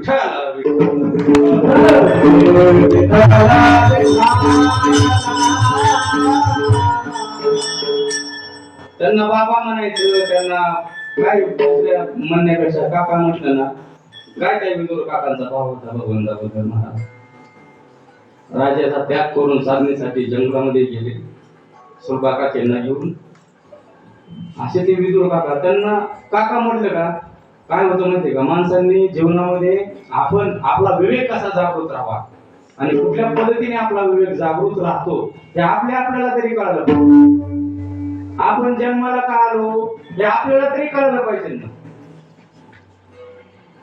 अहो खरं सांगू का माणसं सकाळ काय चाललंय म्हणजे त्यांच्यात लक्ष देत नाही आपल्या आयुष्यात काय चाललंय पहाटे माणूस उठतोय काही काम नसते त्याला नवीन इस्त्रीचे कपडे घालतो खात सगळ्या नाही घरामध्ये तालुक्याला निघत बापाजूला का जायचे आवाज ह्याची टोपी त्याला त्याची टोपी त्याला घाल दिवसभर मन फिरतो आणि संध्याकाळच्या गाडीने घरी येतो त्याला विचारलं ना कहा गए कहा नाही आणि क्या काय असं जीवनही महाराज आपलं मोखारच आलो आपण आणि मोखारच चाललोय जीवनामध्ये परिवर्तन गरजेचे म्हणून नामदेव महाराज म्हणतात की कल्पनेची बाधा न हो कोणी काळी ही संत मंडळी सुखी असो. अहो साधू संत जगले, कीर्तनकार जगले, कीर्तनकाराला जा विषय चांगला, संत समाज घडल. त्याचा प्रवास असतो, सतत त्याला फिरायचं असतं. आणि तो कीर्तनकार जगावा, ते साधू संत जगावे, ही संकल्पना नामदेव महाराजांची. त्या कीर्तनकाराला, त्या साधूला, त्या साधू संतांना उदंड आयुष्याची मागणी नामदेव महाराज मागतात. एकदा प्रेमाने हात वर करा. आतापर्यंत काय बोललो नाही कोणाला, पण त्रास बी दिला नाही ना. देवाने बसवलं आणले का, आणले नगर ना कमाल बोलवायचे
आयुष्य व्हावे तया कुळा, माझ्या सकळा हरीच्या दासा.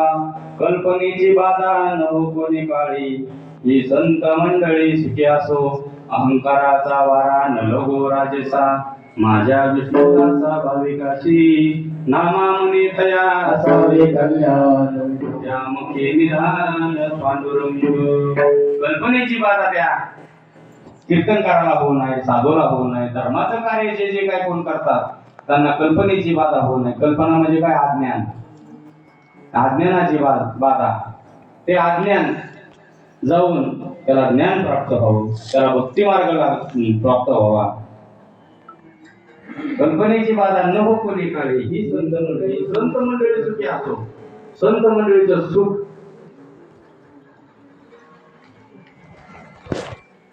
साधू संत हे कोणीच नाही. साधू संत हे पोशिंदे. अवघ्या 5 मिनिटांमध्ये कीर्तन संपू आपण. एक दृष्टांत द्यायचा आहे आणि कीर्तन आपण संपवायचे. नियोजित वेळेमध्ये संपवाय आपण सेवा. विठ्ठल विठ्ठल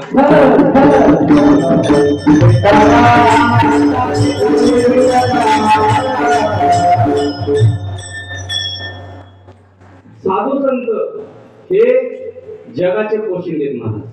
समाजाचे पोशिंदे कोण आहेत? कीर्तनकार समाजाचे पोशिंदे. आणि 10 मारावे पण 10चा पोशिंदा मरू नये महाराज.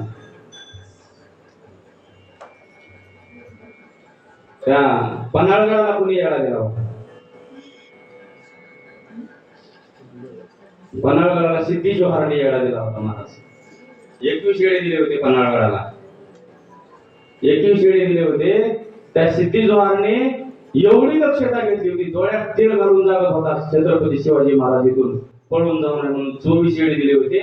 आणि मध्ये 100 फूट लांबीचा, 50 फूट रुंदीचा, 50 फूट खोलीचा असा खंडक टाकला होता. आणि त्याच्यामध्ये इंगळाचा विस्तव टाकला होता महाराज. शिवाजी महाराज तिथून जाऊ नये म्हणून. तेवढाच एक रस्ता होता जाण्यासाठी. पर्याय नव्हता राजांना. सगळीकडून सैन्य. आणि शिवा नाव्याला महाराजांनी आज्ञा केली की शिवा तुम्ही त्या बाजूला लक्ष द्या आणि मी ह्या विश्वामधून पण आपलं कुठला दुसऱ्या त्या गडावर जायचं होतं, विशाळगड. हा, विशाळगडावर जायचं होतं राजांना. आणि त्या सैन्याचं लक्ष तिकडं तुम्ही कॅचअप करा, आम्ही ह्या मार्गाने तिकडे जाणार. आणि राजे स्वराज्याचं तोरण बांधायचं होतं महाराज.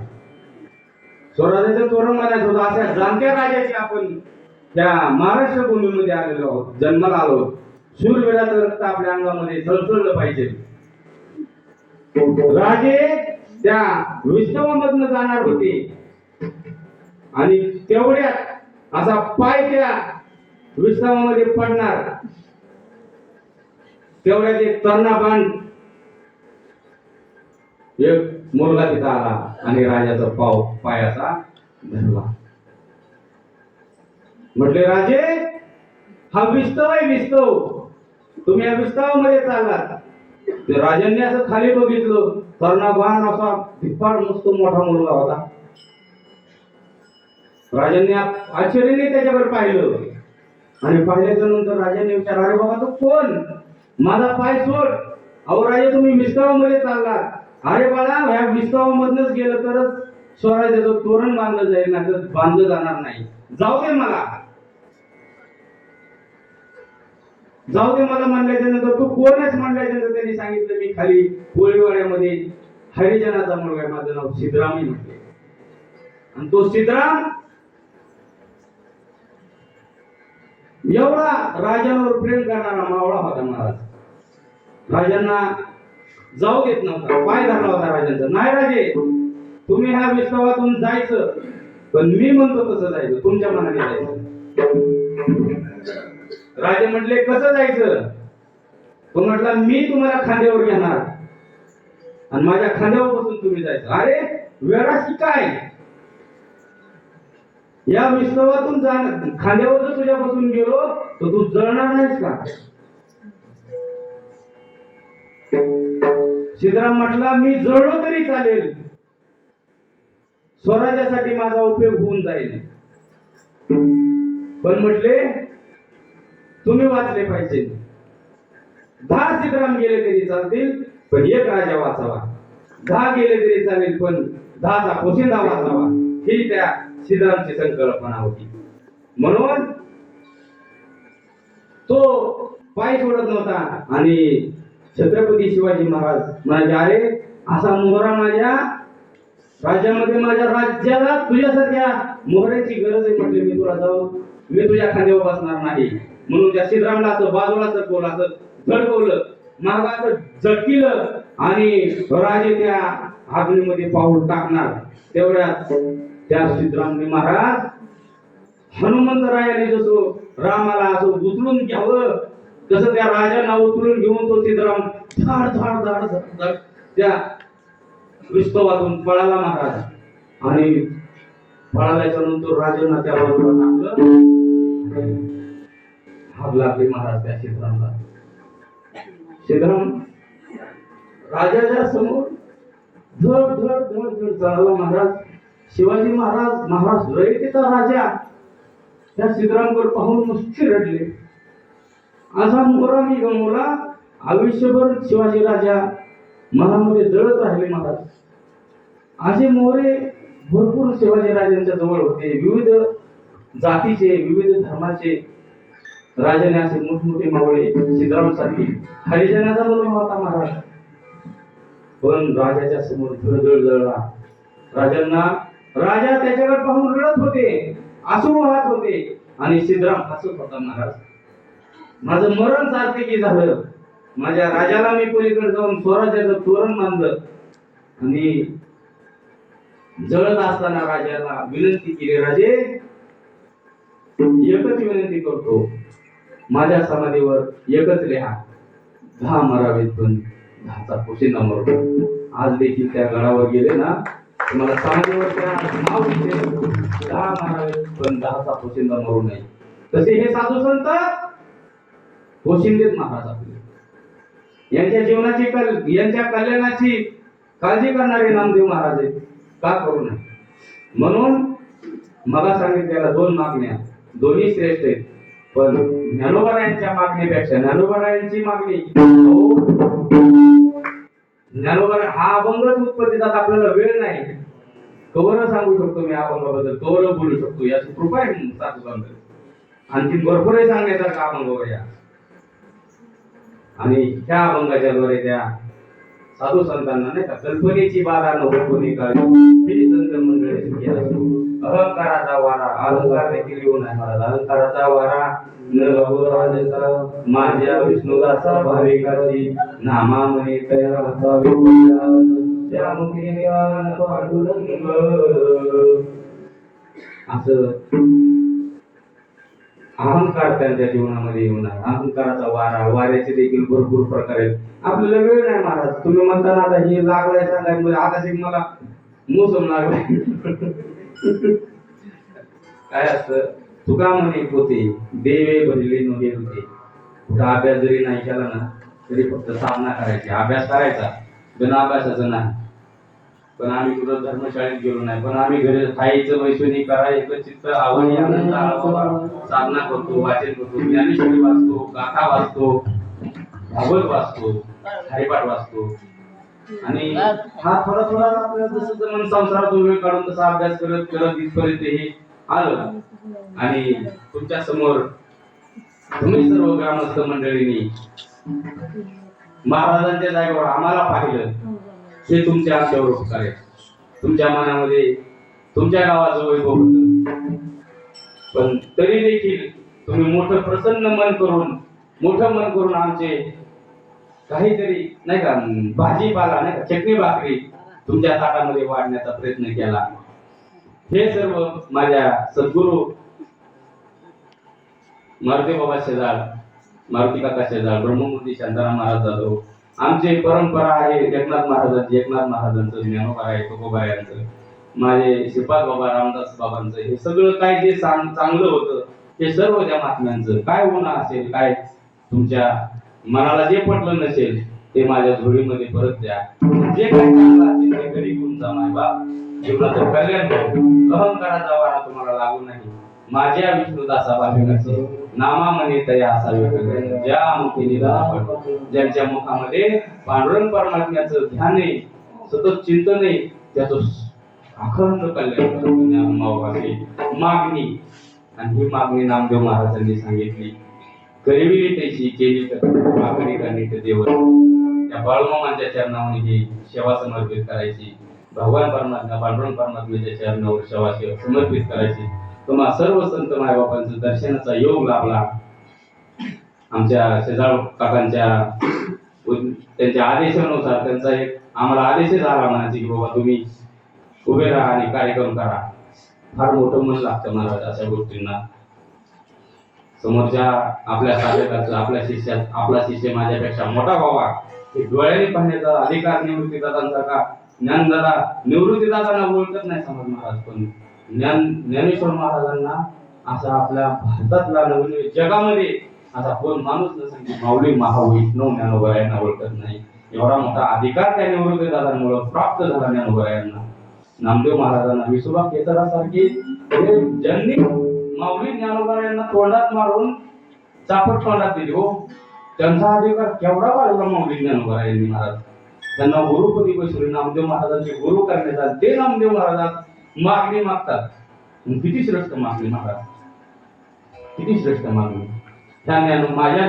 ती लय विषय मोठा आहे बरं का तो तिथं पंढरपूरमध्ये गेल्याच्या नंतर सभा मंडळामध्ये कार्यक्रम केला नामदेव महाराजांनी त्यावेळेस हा अभंग तिथं मागितला पांडुरंग परमात्मा तुला द्यायचंय ना तर हेच दे माऊली ज्ञानोबा यांना 16व्याने 18 वर्षी घेऊन जातो भांडत होते महाराज नामदेव महाराज त्यांनी हा काय समजतो म्हणजे स्वतःला काय बिघडलं असं आणि 5-50 वर्ष ज्ञानोबा राहिला जर राहिले असते तर काय तुझं वाटोळ केलं असतं समाज राहिला असता माऊली ज्ञानोबरायांची संगत लाभली असती इथून पुढे यात्रा अरे जगाने त्याला आयुष्य देतो हिरण्यकशिपूला लाख वर्षाचं आयुष्य दिलं कोटी वर्षाचं आयुष्य दिलं रामाला 14 वर्षाचं आयुष्य दिलं आणि माझ्या ज्ञानोबरायाला 14व्या 21 वर्षी घेऊन जातो म्हणून भांडण चालू केलं नामदेव महाराजांनी आणि मग नामदेव महाराजांना विचारलं की बाबा तुला काय पाहिजे माग मारल्याच्या हा अभंगाची उत्पत्ती झाली महाराज एवढंच सांगायचं होतं हाच निरोप होता या अभंगाचा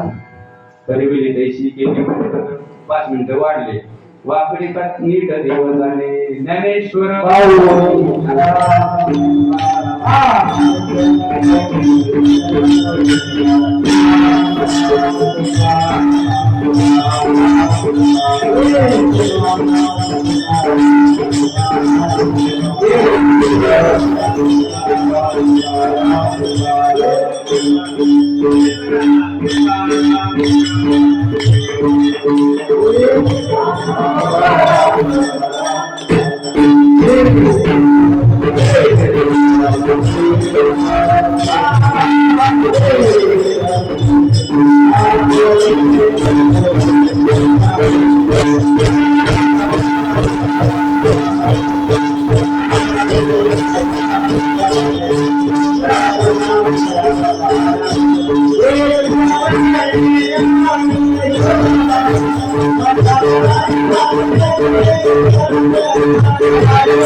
धन्यवाद.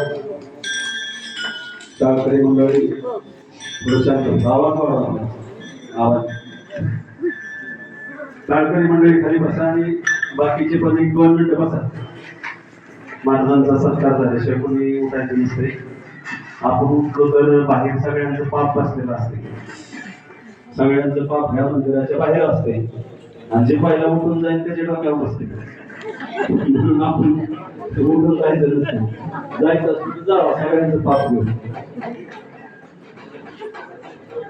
हरिभक्तपरायण गजेंद्र नाना फडके यांनी खऱ्या अर्थाने सेवा माझी होती, पण महाराज म्हणजे नाही मला पण यायचे कार्यक्रमाला आणि ते स्वतःहून पहिल्यांदाच त्याच्या अगोदर 10-15 वर्षापूर्वी आले होते. बाबांचा कार्यक्रम होता आणि पुण्याला गावाहून जात असताना कार्यक्रमाला आले होते. आता ते आमचे याही झालेत आणि शिष्य पण आहेत. 10-15 वर्षापूर्वी परमार्थामध्ये पदार्पण झालं आणि एक श्रद्धा आणि विश्वास तो करी स्वामीवरी सत्ता सगळं भोगिता होई त्यांची. या वक्तीप्रमाणे श्रद्धेने आणि विश्वासाने परमार्थाचं फळ भेटत असते. श्रद्धा आंधळी असते आणि विश्वास हा कायम स्वरूपी असतो. विश्वास कधी जळत नाही. म्हणून त्यांनी संतांच्या पायी नाही का, संतांच्या पायी हा माझा विश्वास सर्व भावे दास झालो त्यांचा, ते जी माझी हित करी ती सगळ देणे हा गोपाळ कृपा करी. सर्व भावाने दास झाले. मोठे बागायतदार आहेत. 40 एकर जमीन कवडगाव आहे. मोठं कुटुंब आहे त्यांचं आणि अशा कुटुंबातलं हे व्यक्तिमत्व पुण्यासारख्या शहरामध्ये त्यांचे वडील होते, कॉन्ट्रॅक्टर होते. एक चांगल्या प्रकारचा व्यवसाय करून एक चांगले मुलांना संस्कृत द्यायचं काम त्यांच्या वडिलांनी केलं.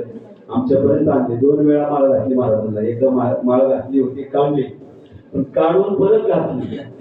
आपण बरीच मंडळी कोरोनात बऱ्याच जणांच्या माळा गेल्या, पण आता कोरोना गेला आता परत घालायला काय हरकत आहे. बायको जशी माहेरला जाते मग ती तशीच जाऊन देतो का, परत कोणाला तरी मध्यस्थी करतो, परत काहीतरी करून आणायचा प्रयत्न करतो. ते जसं तसं पान मारत सुद्धा. आज विचार केला तर किलो टाळात पवार आणले. किती किलोचे टाळात पवार आले. मार्कट महाराज गेले 25 वर्ष व्यासपीठ चालवतात.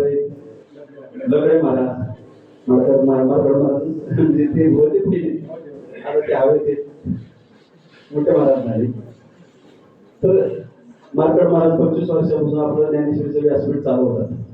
आज उपस्थिती पाहिले तर मला असं वाटतंय म्हणजे आपले 2 तप झालेत आणि 25 वर्षामध्ये आपल्या सप्त्याचं पदार्पण आहे. अर्जुन बापू सारखे कार्यकर्ते आपले दत्ता भाऊ हाके बापूच्या पाठीमागे त्यांनी चालवलं थोडस, पण त्यांनी बी ह्याच्यामध्ये उभा राहायला पाहिजे. आमच्या बाप्पा सुद्धा कीर्तन करू शकतो, दत्ता सुद्धा करू शकतोय. आपल्यातलं परिवर्तन व्हायला पाहिजे. आता महाराजांनी सांगितलं मुलांकडे बघून मला फार बरं वाटलं, पण महाराज ही मुलं शिकली नाही. कुठं लिहिलं? आनंदीची मुलं तिथली कुठे गेली बरं? झोपले बघायला. तुमचं म्हातारपण जर चांगलं घालवायचं असेल तर अशी मुलं उभा करा. हा विद्वांच्या मंडळीच्या जेव्हा सप्ताह चालय वर्गणी सगळीच देतात, पण खऱ्या अर्थाने जिथं घटायला पाहिजे. गोडके महाराज तिथं बसायला जागा पुरत नाही, एवढी गर्दी असते. तर ही गर्दी कमी झाली. इथं आले फक्त गर्दी लोक, ज्यांना खरंच जी गर्दी थोडी जाईल पण गर्दी लोक एवढी देत ना अशी नाही. 5 पट लोक आहेत गावात, 10 पट असतील, पण सगळे पंक्ती झाल्या, जेवले, झोपले. महाराजांनी 2 तास साधे आपल्याला नाही का वेळ कमी पडला. अकल्प आयुष्य व्हावे तया कुळा माझे असं काळ हरीच्या दासा. या नामदेव महाराजांचे पांडुरंग परमात्म्याचे लढवाळ भक्त नामदेव महाराज चौयुगाचा नाम उभा कीर्तन. 4 युगात तुकाराम महाराजांचा अवतारही त्यांचा, 4 युग त्यांनी देवावर काढली असे नामदेव महाराज जाणून घेऊन त्यांनी खऱ्या अर्थाने मागणीवर कीर्तन उत्कृष्ट प्रकारे केलं आणि आपल्याला खऱ्या अर्थाने त्यांनी उपकृत केलं. येऊन कार्यक्रम जरी माझा असला पण आपण आपलं पद आपली खुर्ची सोडायला पाहिजे. इथे काय झाले, खुर्ची धरून बसले, पहिला सरपंच दुसऱ्याला येऊ देत नाही, दुसऱ्याला द्यावं असेल. गुरु नेहमी आपलं गुरुने आपलं पद दुसऱ्याला दिलं पाहिजे. गुरु हा शिष्याला मोठा करतो. त्यांनी उदाहरण दिलं, माऊली किती मोठे आणि माऊलीपेक्षा त्यांचे गुरु किती मोठे. निवृत्तीनाथांची समाधी कुठे तुम्हाला माहिती आहे का? तुम्ही ना तुम्हाला माहिती, बाकीच्या मंडळीला. आणि माऊली कुठे, माऊली कुठे राहतात? आळंदी. आळंदी माऊलीची सगळ्यांना माहिती, पण निवृत्तीनाथ माहित नाही, कारण ते वृत्तीवर नव्हते. ज्या निवृत्तीनाथाने एवढा शिष्य मोठा केला, माऊली जगाची माऊली झाली, ते निवृत्तीनाथ किती मोठे असते. गुरु हा शिष्याला मोठा बनवत असतो, पण समाजामध्ये उलट आहे. गुरु गुरुच राहतो आणि शिष्य शिष्यच राहतो, नाही का? तुम्ही आयुष्यभर शिष्यच पत्करा आणि आम्ही गुरुच पत्करू. समाज असाच राहायला पाहिजे. आम्हाला कीर्तनकार द्या, कीर्तनकार म्हणा, महाराज म्हणा, पडा आमच्या पाया, तुमच्यात सुधारणा होऊन देऊ नका. तुम्हाला जर सगळं कळलं महाराजांना काय येते, तर मग त्यांची किंमत राहणार नाही. तुम्हाला आत्मनात ठेवायचं काम समाज करतोय. खऱ्या अर्थाने या गादीवर शिष्याला मोठं केलं पाहिजे. आज बरेच वर्ष मी दरवर्षी परिवर्तन करा, का आम्हाला कीर्तन द्यायची, नवीन ठेवा ना. का दरवर्षी बापूंनाच काढायचं कीर्तन, दुसरं ठेवा, परिवर्तन होईल. हे जे घडायचंय ना, बघा ना तुम्ही माणसं बघा. वर्गणी मी मागाशी ऐकले 1500 रुपयाच्या खाली एकाची वर्गणी नाही. 1500 कमीत कमी 1500, त्याच्या पुढे सगळे आमच्यासारखे 1500 देत असतील, पण 5000 10,000 देणारे पण नाही का, दाते भरपूर आहे. पण खऱ्या अर्थाने आपलं म्हातारपण जर सुखाचं घालवायचं असेल तर मुलं घडली पाहिजे. मुलांना संस्कार द्या. आज 25 वर्षामध्ये पदार्पण मला वाईट वाटते. आम्ही बाहेर गेलो 5-5 हजार समज असतो कीर्तन यांच्या गावामध्येच, कवडगाव काय तर बारीक नाही, 4-2 हजार समाज सहज असा कार्यक्रमाला असतो. वर्गण देण्यापेक्षा सप्ताह कीर्तन महाराजांना जगवण्यासाठी, कामाला जगवण्यासाठी नाही, आपल्यात परिवर्तन व्हायला पाहिजे, आपल्यात बदल व्हायला पाहिजे, आपल्यात ते उभा राहिले पाहिजे. आणि मग खऱ्या अर्थाने समाजाने असू द्या. महाराजांनी वेळेत कार्यक्रम सोडवला, मी जास्त त्याच्यावर बोलणं चुकीचं आहे, पण जे वाटतं ते मी नेहमी बोलतो. येतो हिताचा कळवळा, जीव तुटे तिळते. आपल्यासाठी बोललंच पाहिजे, नाही का? बाहेर बोलतो तर आम्ही आपल्या माणसासाठी का बोलू नये? तर भूमी स्वर्गापेक्षा सुद्धा प्रिय असते, म्हणून आपल्यात ते उभा राहिले पाहिजे. आपल्यातले काळकरी कुठंतरी आळंदीला शिकायला टाका, कुठंतरी काहीतरी केल्याशिवाय राहणार नाही. आणि म्हणून उद्या हरिभक्त पारायण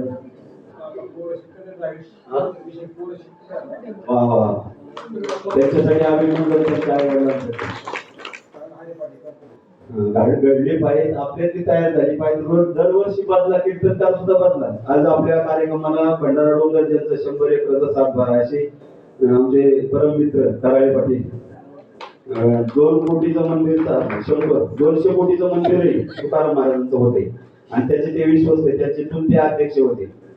त्यातली 7 एकर भंडारा डोंगर तुकाराम महाराजांच्या मंदिरासाठी कराळे परिवाराने दिले. कराळे परिवार सुद्धा म्हणजे पहिले कीर्तनकार आहेत ते सुलवडीचे भंडारा डोंगराचे, कारण आपल्या तपोभूमीत ज्या तुकाराम महाराजांची साधना केली त्याचे चुलते अध्यक्ष होते. त्याला नेहमी एक कर्नाटकचे महाराज आटळकर महाराज म्हणायचे, तुमच्या कराळे परिवारात याकरता कीर्तन व्हायला पाहिजे. मी त्यांना न सांगता कीर्तन टाकलं आमच्या कृष्ण मंदिरात चिखलीमध्ये. तुम्ही कीर्तन करू शकता, का करणार नाही? आणि केलं कीर्तन त्यांनी. आज त्यांचे कीर्तन 200 कीर्तन झाले. 2 वर्ष झालं उभा राहिले. त्यांचा इतिहास जर सांगायचं म्हणलं तर 1.5 लाखाची नोकरी सोडली त्यांनी. लग्न झाले दोन्ही मुलांचे आणि आज कुठं हे कार्यक्रम कुठं असू द्या कार्यक्रमाला हजर असतात. असे तुकाराम महाराजांचेच तपोभूमीतले खऱ्या अर्थाने कराळे पाटील राजेंद्र महाराज कराळे पाटील राष्ट्रवादीचे सरचिटणीस होते मावळ तालुक्याचे. एवढं मोठं पद आणि एक इंजिनियर होते. एवढं सगळं सोडून त्यांनी आज परमार्थासाठी वाहून घेतलेलं आहे. अशाही महात्म्याची गरज आहे. आमचे शिंदे महाराज यांचे पिंपरी चिंचवडमध्ये मेहुणे आरोग्य अधिकारी मेन असे शिंदे महाराजही आले. आमचे नंदू महाराज पानसरे ते मेडिकल असोसिएशनचे अध्यक्ष पिंपरी चिंचवड, त्यांची स्वतःची 7-8 मेडिकल आहे. मोठा व्यावसायिक आहे. ते कीर्तन शिकतात माझ्याकडेच. पुढल्या भविष्य काळामध्ये त्यांचंही कीर्तन कधी ऐकायला भेटत, कराळे महाराजांचं ऐकायला भेटत.